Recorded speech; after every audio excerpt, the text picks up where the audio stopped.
Presentamos Encuentro Matinal.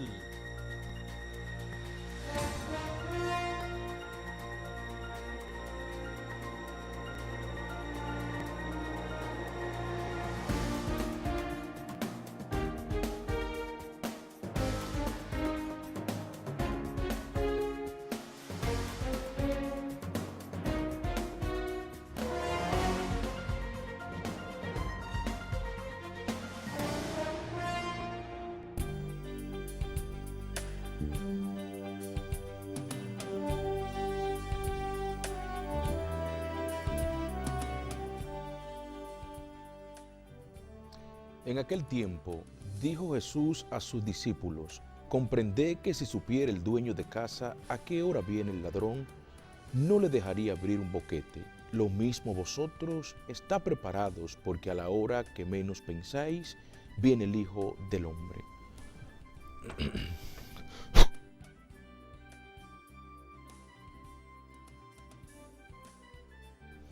Saludos, ¿cómo están? Gracias por acompañarnos. Bienvenidos al programa número 1 a esta hora de la mañana, Encuentro Matinal para toda la República Dominicana. Estamos transmitiendo por Nexo, Canal 20 y Radio Amistad 101.9. Hoy en día vamos a compartir muchas informaciones con ustedes. La entrevista central es con un gran amigo nuestro, un gran amigo de este programa, Mario Fernández de Santiago Somos Todos. Y la reflexión para compartir con ustedes este miércoles 25 de octubre del año 2017 es la siguiente. La ley entra por casa. La carga tributaria de los países, aquí tenemos la reflexión, nos ha dado un poquito de error, sí está aquí. La carga tributaria en la mayoría de los países de la región, América Latina, ronda el 20%. Eso es cierto cuando la República Dominicana ronda el 15%. Es el segundo país de la región con la carga tributaria más baja, superado solo a Guatemala, que tiene un 12.6%.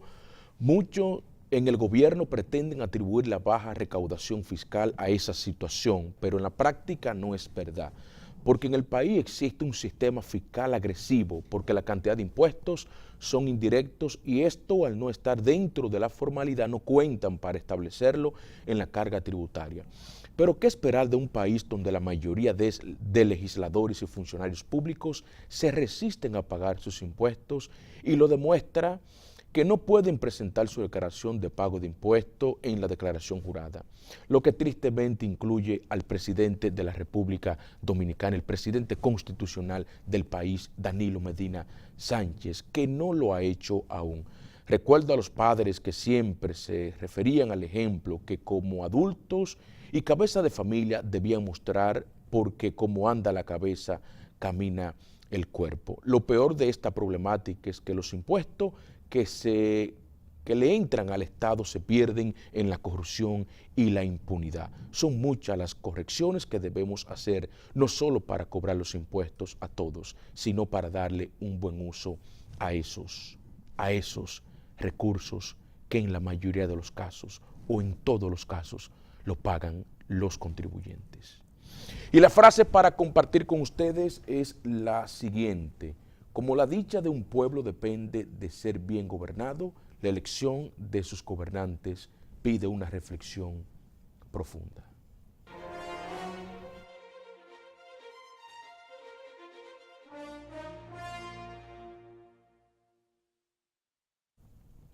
Y ya estamos aquí prestos para compartir las principales informaciones ocurridas en la República Dominicana y, por qué no, en gran parte del mundo. Una información que me ha llamado poderosamente la atención es la siguiente. Señores, desde la fundación de la República Dominicana, desde aquella primera constitución que viene dándole forma a las demás que han sucedido en la República Dominicana, Juan Pablo Duarte proponía en esa constitución la separación de los poderes del Estado.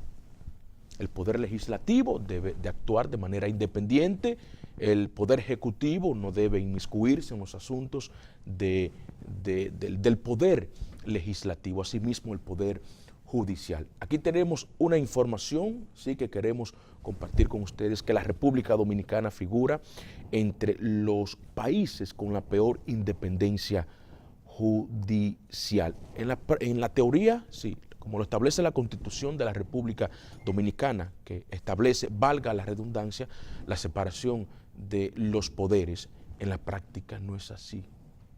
No es así. No existe un Estado de Derecho independiente en la República Dominicana. Y esto es preocupante. Por eso se habla de que la República Dominicana ocupa un puesto sumamente privilegiado en materia de corrupción, en materia de impunidad, porque los jueces, las personas que están para impartir justicia, no lo pueden hacer. No lo pueden hacer. Porque siempre, en la mayoría de los casos que hemos visto, los expedientes terminan cuando son expedientes que van donde los políticos o que salpican los políticos, terminan archivándose de manera definitiva. Y ahí está la muestra. Podemos hablar de casos como el senador de San Juan, el secretario de organización del Partido de la Liberación Dominicana, Félix Bautista. Ahí están las personas que han sido señaladas en el caso Odebrecht, están en su casa, porque los jueces no actúan por su propia convicción, sino que esperan la llamada de un ministro, esperan la llamada de un superior para ello acatar cualquier tipo de decisión. Y eso no puede suceder. Tenemos que terminar con este estado de cosas que prevalece o que República Dominicana en estos momentos. Aquí tenemos que República Dominicana figura en la posición 130 en una lista de 137 países con la peor independencia judicial en el mundo. El ranking del Foro Económico Mundial posiciona al país por debajo de naciones con sistemas judiciales muy criticados, como es el caso de México, que ocupa el lugar 113, Haití, que figura en el puesto 126, Nigeria, el Congo y Yemen, entre otras. República Dominicana solo supera a Venezuela, que ocupa el último lugar, Nicaragua, que está en el penúltimo, y Ecuador, que está en el antepenúltimo lugar. Por debajo del país también están la República de Chad, Paraguay, Moldova y Burundi. Los países con mejor independencia judicial son Finlandia, Nueva Zelanda y Noruega, según este reciente informe. Decía Séneca que donde hay justicia hay paz, donde prevalece la separación de los poderes hay paz. En la República Dominicana en estos momentos no podemos hablar de separación de justicia, todo lo contrario. Los diferentes poderes del Estado se viven inmiscuyendo, como es el caso del Poder Ejecutivo, en el Poder Legislativo y en el Poder Judicial. Y con eso nosotros tenemos que terminar. Vamos inmediatamente a darle las bienvenidas a un amigo de siempre, un mentor, un guía nuestro, don Alberto José. Gracias, hermano. Gracias por lo de don. Dice un amigo mío que un pobre con don se ve feo. Sí. Buenos días al teleauditorio de Amistad 1019, amistad1019.com y los que están aquí en Nexo TV. Nosotros aprovechamos para saludarles e invitarles a que sigan con nosotros en este encuentro matinal, ya que tenemos muchos invitados en el día de hoy. Bastante. Mario Fernández es nuestro primero de los invitados en el día de hoy, así que hacemos contacto con los auspiciadores y en breve hay más en este encuentro matinal.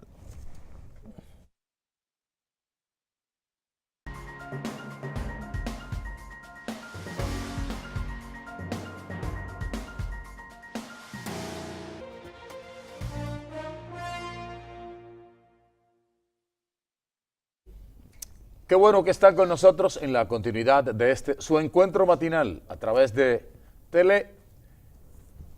televisión que llega a ustedes a través de las redes, llega a través de Amistad 1019 y a través de Nexo TV en todos los sistemas de cable. En esta mañana comparto con el licenciado y buen amigo Norberto Rubio para conversar con un gran amigo de este espacio que siempre cuando hay cosas importantes y nosotros lo llamamos, pues él viene a darnos una manita. El licenciado Mario Fernández está con nosotros, a quien damos la bienvenida a este café de encuentro matinal. ¿Cómo te sientes, Mario? Un placer, como en mi casa, en compañía de buenos amigos. Tú sabes que este programa es tuyo. Cuéntanos, ¿cómo marchamos? cuando la clorofila se nos está descolorando? Pues todo lo contrario, que en este momento acaba de salir una encuesta en la que se señala que el 66% de todos los dominicanos simpatiza con Marcha Verde y sus propósitos y sus ansias de un mejor país, de un Estado de Derecho, de un régimen de consecuencia, de que los que han sustraído bienes públicos sean sancionados, los que son causantes de miseria, de carencia, de inseguridad para todos los dominicanos, que sean procesados judicialmente, que haya una justicia para todos, que castigue y que dé a cada quien lo que corresponda. En contra de la corrupción y sobre todo en contra de que las cosas no queden impunes. ¿Cuándo se estará marchando? ¿Dónde? ¿Cómo? Pues tenemos marcha en diferentes lugares del país ya programadas, pero lo que hay próximo es este domingo, que será el Día Verde.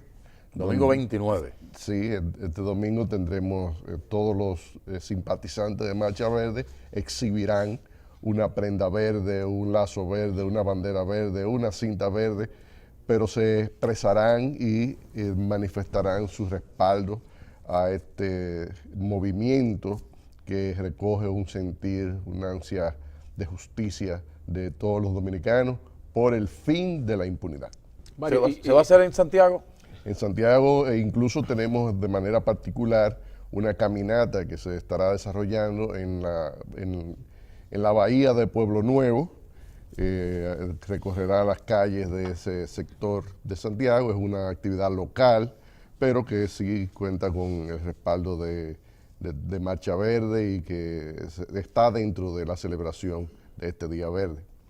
Mario, citaba que el 66% de la población dominicana simpatiza por la Marcha Verde, pero usted, más que quizá nosotros, conoce que en procesos electorales eso cambia, eso tiende a cambiar. ¿Pretenden ustedes, no sé, buscar una cabeza o tienen planificado buscar una persona que... ¿Hacer un partido político? O hacer un partido político. Si tienen un 66%, eso quiere decir... Que con un 51 gana la presidencia. Con un 50 más un voto... Gana la presidencia. Gana la presidencia de la República. Sí, lo que pasa es que la Marcha Verde no es un partido político, ni persigue fines políticos partidarios. Persigue sí que el sistema político asuma un sentimiento de todos los dominicanos que encamina hacia un Estado de Derecho, hacia la justicia para todos. Probablemente tendríamos que hablar de una plataforma que se levante en un momento dado sobre la cual un gran acuerdo quizá con todos los sectores de la vida política para que la justicia deje de estar secuestrada al servicio del régimen de impunidad que impera hoy en la República Dominicana. Sí, pero Mario, los cambios se logran desde adentro, desde el poder. Ustedes pueden realizar cualquier tipo de petición y el Ejecutivo quizá prestarle atención, pero es desde adentro. Sí, pero precisamente han habido otros movimientos a través de la historia, como por ejemplo el del 4% para la educación, que fue asumido por todos. El país se empoderó. Sí.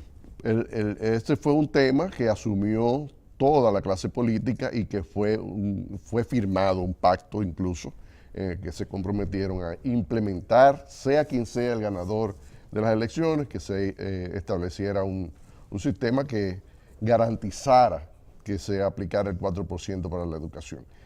Asimismo también bien puede, y eso no es una decisión de Marcha Verde ni nada por el estilo, pero a propósito de la pregunta, bien se puede elaborar un pacto social sobre el cual se desmonten este tipo de secuestros que ha hecho la política partidaria de la justicia para garantizar que los más grandes defraudadores del erario público no puedan ser tocados, ni sancionados, ni castigados de manera ejemplar como se merece.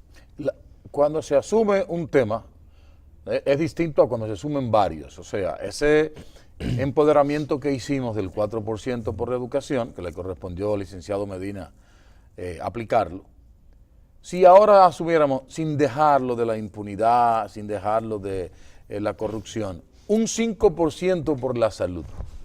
Marcha Verde pudiera también estar trabajando en esa onda. Bueno, pero que esa no es la naturaleza propia de la Marcha Verde. La Marcha Verde tiene un fin, se llama un objetivo. Ni siquiera es una meta. Ni siquiera es contra.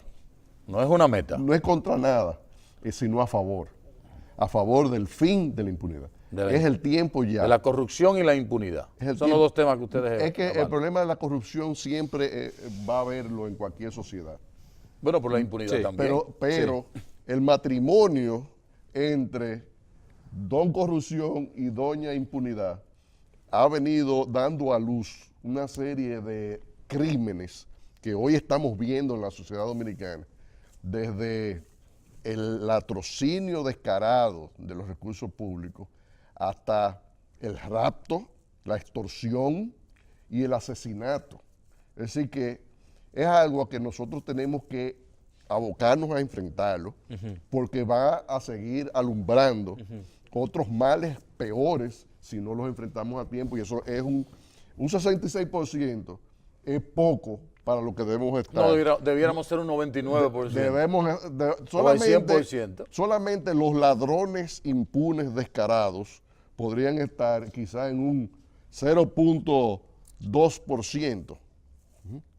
Sin embargo, que estemos en un 67 quiere decir que hay una parte de la población, de un 66, que hay una parte de la población que aún no ha comprendido que cuando usted no tiene la seguridad necesaria en su casa o transitando por la calle, eso se debe a que hay una parte, ese 0.2% de la población está disponiendo de los recursos que podrían garantizar una seguridad para usted y su familia. Mario. También para la salud, una mejor educación y salir del último lugar del mundo Mario, de la educación. ¿Han formalizado ustedes algún tipo de querella con aquellos supuestos funcionarios que se han enriquecido con el fisco, con el erario público o que son corruptos? Porque no basta nada más con el rumor público, o sea, con hacer declaraciones y contradeclaraciones. No, mira, ahora mismo hay una organización que se llama el Centro Juan 23, que ha radicado una denuncia, un amparo de cumplimiento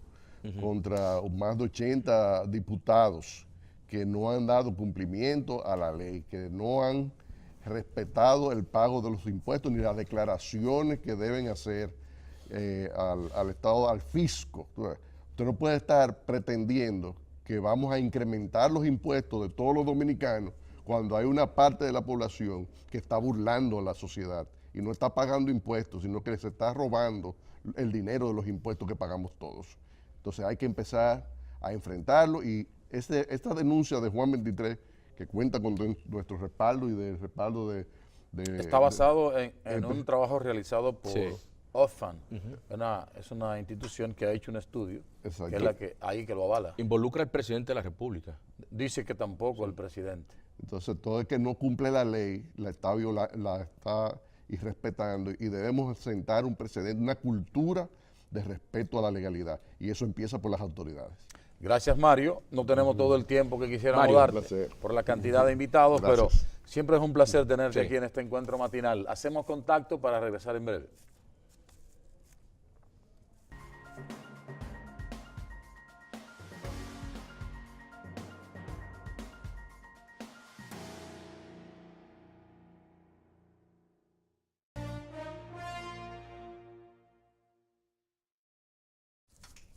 Aquí estamos en la continuidad de su espacio Encuentro Matinal.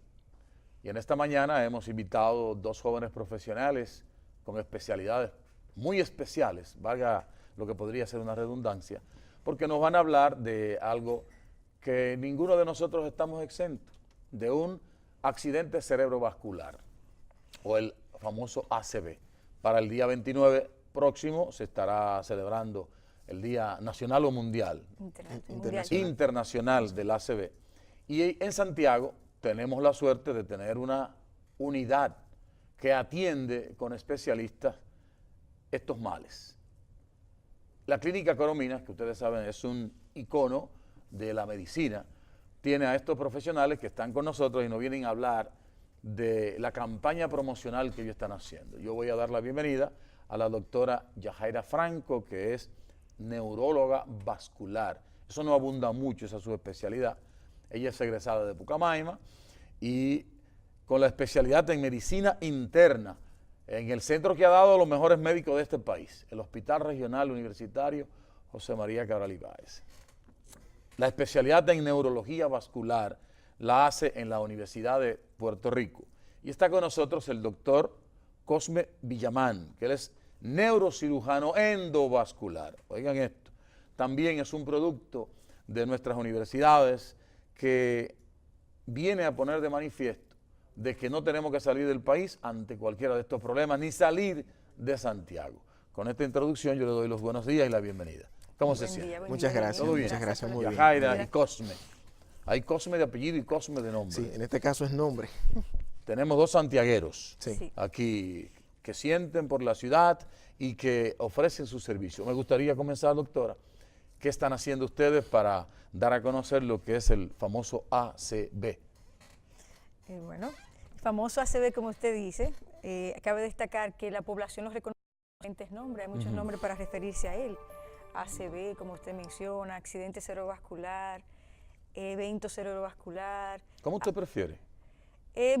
Lo que pasa, o sea, el término actualizado en español, sí, el término más actualizado es ataque cerebral. Ataque cerebral, Sí. eso es lo nuevo. Sí, pero también la población lo reconoce como derrame cerebral, infarto cerebral, ictus. Van a tener que quitárselo a muchos libros, el Stroke, ACV. sí. No, lo que pasa El es que stroke en depende, inglés. sí, stroke Sí, en inglés, sí. sí. Depende de, o sea, los europeos llaman apoplejía ictus, Apoplejía por ejemplo, ictus, sí. ya. Y cada cultura, pues, acuña un nombre. El efecto es el mismo en todo. El efecto es el Sí. mismo, sí, es la misma patología. ¿Cómo se produce eso? Es fundamental conocer que nuestro cerebro, para funcionar adecuadamente, requiere un suministro de nutrientes y de oxígeno constante. Entonces, este suministro está en la sangre y se va a transportar hacia nuestro cerebro a través de los vasos sanguíneos o las arterias. Entonces, ¿cuándo ocurre un ataque cerebral? Ocurre cuando uno de esos vasos sanguíneos se ocluye o se rompe, Ya. produciendo así dos tipos de ataque cerebral. Un ataque cerebral isquémico, que es cuando el vaso se ocluye o se tapa, y un evento hemorrágico cuando el vaso se rompe y derrama sangre en el cerebro. Entonces, una parte del cerebro va a comenzar a morir rápidamente y ahí se produce pues el ataque cerebral. ¿Qué hay de cierto con relación a la parte isquémica derecha e izquierda?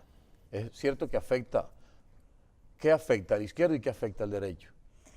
Hay diferentes funciones, o sea, el cerebro, cada parte del cerebro tiene diferentes funciones a nivel de nuestro cuerpo. Por ejemplo, del lado izquierdo de nuestro cerebro, la mayor parte de las personas tienen el hemisferio dominante, donde se encuentra el lenguaje, por ejemplo. El lenguaje lo que afecta es una de al las lado funciones izquierdo. más importantes que tenemos y que nos diferencia de los animales, por ejemplo. Sí. Sí, el lenguaje se encuentra en el lado izquierdo en más del 90% de la población. Hay un 10% porque lo tiene del lado izquierdo. Del lado derecho, por ejemplo, de nuestro cerebro están las funciones finas, como el arte, la cultura. ¿Y lo entre físico-motor? ¿Dónde está? ¿De qué lado? En ambos. En ambos lados Exacto. se Sí, comparte. sí, porque las funciones del cerebro se cruzan en un nivel del cerebro, un nivel más bajo del cerebro. Y nuestro cerebro del lado derecho controla la función motora y sensitiva de nuestro lado izquierdo del cuerpo. La Y movilidad. viceversa, la movilidad y la sensibilidad. ¿Y cuál es la sintomatología que presenta un paciente en principio?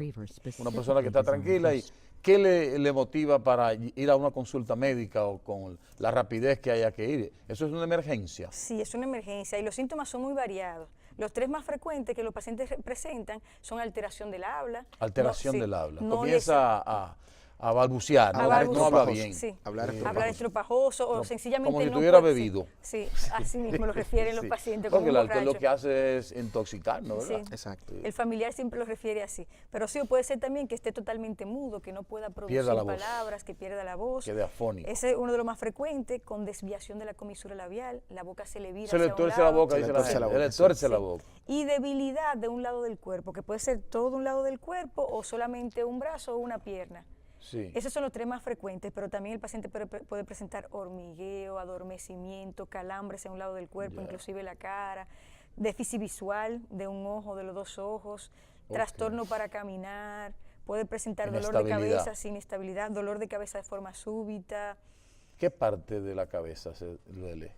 Porque tiene partes distintas, que si te duele en el occipital, que si es de migraña. No, en el frente, va a que si- depender, o sea, sobre todo los dolores de cabeza son cuando el ataque cerebral es hemorrágico. Este es ¿Y frecuente qué que se provoca prese- eso? ¿Qué provoca una hemorragia? Sí. Cuando un vasito de nuestro cerebro se rompe. Sí, yo digo que Y hay provoca que se diferentes- rompa, que algo. Algo muy frecuente que hay en nuestro medio, La presión. hipertensión arterial. Ah, la es la hipertensión causa arterial. más frecuente, o sea, produce la mayor parte de los ataques hemorrágicos. Y el alcohol, el tabaco, las drogas, ¿no provocan? Sí, las drogas pueden provocar los dos tipos de eventos, tanto isquemia como hemorragia, pero más frecuentemente hemorrágico y en pacientes jóvenes. El tabaco duplica el riesgo 2 veces, o sea, lo duplica de tener un ataque cerebral. Sí, Sí. porque endurece. Sí, produce un cambio en el Entapona. endotelio de los vasos del cerebro, en las paredes las de los vasos del arterias. cerebro, Ya. produce un daño que produce, o sea, como usted dice, endurecimiento de las arterias y predispone a que estos pacientes presenten Doctor. ataque cerebral. Sí, La parte suya ya es una parte de neurocirugía, sí, ¿verdad? sí. Bueno, Eso es muy delicado ahí. bueno, sí, en este caso nosotros contamos con la primera unidad de accidentes cerebrovasculares en el país. Es una unidad especializada. La primera en el... Sí, la primera en el país y la única actualmente. Se dedica básicamente a atender pacientes exclusivamente con lesiones isquémicas cerebrales, ataques cerebrales en sentido general. En el caso de la doctora Yajaira Franco, es la única neuróloga vascular en el país. En el caso mío, pues yo hago neurocirugía endovascular, que es una especie como de cateterismo, pero en el cerebro. En el cerebro. Pero en el cerebro, exactamente. ¿Y eso es reversible, doctor, el que le da un isquémico? ¿Eso es Sí. reversible con eso, todo eso que nos describió la doctora? Sí, antes de llegar a la parte del tratamiento, que es lo que nosotros hacemos en la fase hiperaguda cuando el paciente tiene un ataque cerebral, déjame decirte, que para tener una idea de la magnitud de los accidentes cerebrovasculares, en el mundo ocurren aproximadamente 17.5 millones de ataques cerebrales al año, distribuido de la siguiente manera. El 70% de estos ataques cerebrales ocurren en países en vía de desarrollo y un 30% en países desarrollados. Esto significa que es una enfermedad de países como el nuestro. En el mundo hay dos enfermedades que acaban con la vida del paciente. La primera es los ataques al corazón, las enfermedades cardiovasculares, y en segundo lugar los accidentes cerebrovasculares. Ahora bien, estos ataques cerebrales son la segunda causa de muerte, pero es la primera causa de disfunción en el paciente, de déficit neurológico en el paciente, y es la segunda causa de demencia, solamente superada por la enfermedad de Alzheimer. En nuestro país, la Organización Panamericana de la Salud el año pasado hace una publicación a través del Producto Interno Bruto del país estimando la cantidad de casos posibles de ataques cerebrales que se producen en República Dominicana, y la cantidad de eventos al año es aproximadamente 21.000 casos nuevos por año de accidentes cerebrovasculares. Esto tiene una trascendencia que traspasa las barreras de las paredes de los hospitales y las clínicas de nuestro país. ¿Por qué razón? Si este paciente tiene el ataque cerebral y el paciente fallece, pues ya las cosas quedan ahí en cuanto a gasto de salud en inversión del gobierno. Ahora bien, pero este paciente que queda con un déficit neurológico, que no puede mover un lado del cuerpo, que sus funciones mentales superiores se afectan, el juicio, el raciocinio, ya queda completamente inhabilitado para la parte laboral. Con el consumo, el agravante del consumo. Exactamente. Porque Entonces, son enfermedades caras. definitivamente, pero Catastrófica. viene eso, pero eso es una epidemia silenciosa, O sea, porque esto que mejor no morirse. bueno, definitivamente. Lamentablemente. Esto trasciende mucho más allá de lo que nosotros estamos viendo de gastos de hospitales y clínicas. Esto trasciende el aspecto de que esta persona, muy probablemente en una edad reproductiva, su esposa va a tener que dedicarle tiempo para atenderlo, y probablemente los hijos, con Ay, perspectiva de Santi. entrar a la universidad, probablemente no puedan hacer Y una el que carrera le entre un universitaria. peso tiene que dedicarlo a eso. Definitivamente. Pero es por así. suerte que ustedes están para la prevención. Nosotros vamos a necesitar un poquito más de tiempo, que no lo tenemos hoy. Pero para la prevención de todo esto, finalmente, doctor, Ok. para prevenir esto. Pues fíjate, para la Eso no se previene. prevención tenemos que manejar unos factores de riesgo que el paciente tiene. Si usted es hipertenso, si sufre de la presión arterial, Controles tiene que controlarlo, tiene que tener un chequeo rutinario. Hay factores que pueden ser modificables. Los como genéticos. no, los genéticos son los no modificables. No modificables. No modificables, pero hay factores que pueden ser modificables como la obesidad y el sedentarismo. O sea, Sí, tenemos hay que que trabajar. ejercitarse. Sí, tenemos que trabajar esa parte. Ahora bien, ya al paciente le ocurre el ataque cerebral. Nosotros tenemos una... ¿En qué tiempo puede Ok, enfrentarlo ustedes ya con si éxito? el ataque cerebral ocurre y llega a nuestro centro antes de las 4.5 horas, la doctora va a empezar un tratamiento con una trombolisis endovenosa, que es un medicamento que intenta desbaratar el coagulito de sangre. Eso les representa una tasa de independencia funcional, de recuperabilidad al paciente cercana a un 30%. O sea, que Al dentro mismo- de menos de 5 horas, que el que le da un problema de eso puede... Ahora bien, el paciente dentro de las primeras 24 horas, inmediatamente se le da la trombolisis, pasa a sala de neurocirugía endovascular, a la suite endovascular, y nosotros hacemos un cateterismo en el cerebro, introducimos un catéter y extraemos el coágulo del cerebro, y la tasa de independencia funcional de estos pacientes asciende a un 70%. Doctor, qué lástima que no podamos seguir conversando. Yo sé que Yajaira tiene más cosas que decir, Bueno. porque ustedes están embarcados en esta campaña tan interesante. Ustedes están en la unidad que está en la Clínica Corominas, Clínica Corominas, aquí en correcto. Santiago. Ojalá que nadie tenga que utilizarlo, pero en caso de que acontezca, Estamos ustedes para- están ahí, en menos de 5 horas arranquen para allá, que todavía Inmediatamente, tienen reconozco el posibilidad. síntoma. Gracias por acompañarnos Cómo en no, esta muchas mañana gracias. y éxito. El 29 estaremos en esa celebración internacional ¿Cómo no? para enfrentar este mal. ¿Cómo no? Este es el espacio Encuentro Matinal. Hoy el tiempo ha sido más que suficiente. ¿Faltan invitados? Cuando regresemos.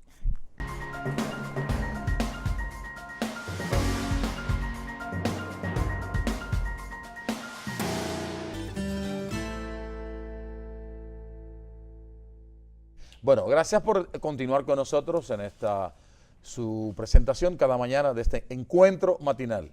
En la parte final vamos a conversar con dos profesionales que nos visitan con fines también de promocionar actividades que realizan. Están con nosotros Jenny Torres, vocera de Casa Ya, y está con nosotros Gloria Amezquita de Oxfam en República Dominicana.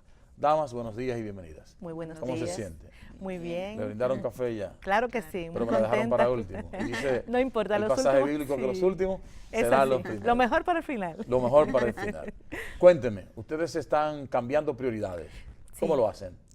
Nosotras estamos aquí para contarles un poco brevemente sobre una campaña que estamos impulsando desde hace alrededor de 3-4 meses, que busca que el presupuesto sea reorientado hacia poder cumplir las prioridades de la población, y enfatizando en el tema de vivienda, por ser esta una de las situaciones más complicadas que complejiza el fenómeno de la pobreza, y que dado que tenemos un déficit habitacional que afecta alrededor del 70% de las viviendas que tenemos en el país, consideramos que es prioritario recursos que no se están gastando de manera adecuada, que sean orientados para apoyar la satisfacción del derecho a la vivienda. Jenny, ¿cómo lo van a hacer? Bueno, nosotros hemos realizado 2 estudios. Un primer estudio que es las marcas de las políticas habitacionales, que es donde está todo el diagnóstico por 10 años, del 2002 al 2016, de cuáles han sido las características de las políticas habitacionales en el país, teniendo en cuenta tanto en las legislaciones existentes, cuánto se ha invertido en lo mismo y qué tanto las legislaciones como lo que se ha invertido, cuáles resultados tienen. Y hemos hecho otro estudio que se buscan recursos para garantizar derechos, que identifica que hay un margen de 2.5% del PIB el que se puede invertir para la demanda que tenemos concreta en Cambiemos las Prioridades, que es que se invierta de manera sostenida por 10 años el 1% del PIB para solucionar el déficit habitacional. En Cambiemos las Prioridades, en concreto, hemos hecho diagnóstico de la situación de vivienda, hemos hecho el análisis de cuánto se invierte y le hemos estado dando al gobierno un margen de dónde puede sacar. ¿De dónde pueden sacarlo? Porque el Producto Interno Bruto, ese porcentaje, los ministerios están abogando que no tienen Y a ustedes le está sobrando dentro del estudio y ustedes piden un 1%. En un plan decenal. Eso planteamos. Precisamente 1%. lo que planteaba Gloria, de que tenemos una falencia porque no ha existido una política habitacional en los últimos 30, 40 años, lo que planteamos es crear una política habitacional, crear un plan decenal y tenemos la propuesta concreta en el estudio de las marcas, y el otro estudio de Se Buscan Recursos lo que hace es decir, podemos eficientizar el gasto, hemos identificado un 2.5% del PIB que no se invierte prioritariamente. ¿El déficit habitacional por cuánto anda? El déficit habitacional son alrededor de 2.100.000 viviendas, un 70% de la vivienda tienen déficit habitacional. Y con un 1% anual logramos en 10 años, si no reducirlo completamente, sí dejarlo en menos de un 10%. Yo quisiera darle más tiempo, pero me dicen que lamentablemente. Bueno, los que quieren conocer más nos acompañan en el seminario que tenemos junto con Fundación Solidaridad. Ahora mismo salimos de acá para eventos sociales y vamos a estar todo el día compartiendo ambos informes. Así que quien se quedó con ganas de conocer, nos vamos allá en eventos sociales. Y síguenos por las redes sociales, tanto por Facebook como por Twitter, Casa Ya y Oxfam RD. Gracias a Jenny y a Gloria por estar con nosotros. Gracias A ustedes gracias. Este es Encuentro Matinal. Volvemos mañana. Dios mediante.